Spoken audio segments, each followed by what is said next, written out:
Hajapata cases kama hizo. Na sasa tuangazie taarifa kuhusu lugha ya Kiswahili ambapo kituo cha redio Maisha kimeimarisha mfumo wa kipindi cha lugha ya Kiswahili cha Nuru ya Lugha na kwenda mashinani ili kupatana na wasikilizaji na hata wadau wa lugha hiyo. Awamu ya kwanza ya Nuru ya Lugha mashinani imefanyika katika chuo kikuu cha Tharaka. Waandalizi wanasema kuwa Kiswahili kitasalia kuwa na umuhimu mkubwa kwa jamii kutokana na mchango wake kwa kudumisha utamaduni na kuendeleza mawasiliano.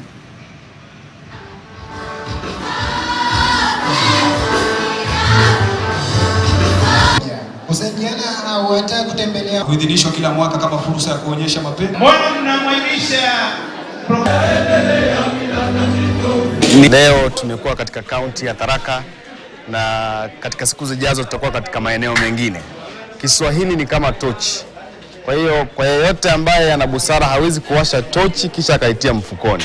Tutumie Kiswahili, tukilee Kiswahili, tuwekeze katika Kiswahili.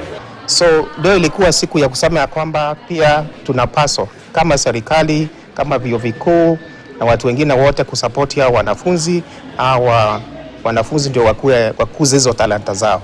Sasa hii fasihi ambapo imetenganishwa na lugha ni nafasi nzuri. Cha maana ni kwamba wanafunzi waelezwe. Ni nafasi nzuri ya kuzama zaidi. Mwanafunzi akiamua kusoma fasihi azame zaidi kama mbunifu, mwandishi, maigizo yote yafanyike pale kwa sababu muda ni mwingi. Kitapewa muda mwingi badala ya kupewa labda kipindi kimoja kama ilivyokuwa ama vipindi viwili ilivyokuwa.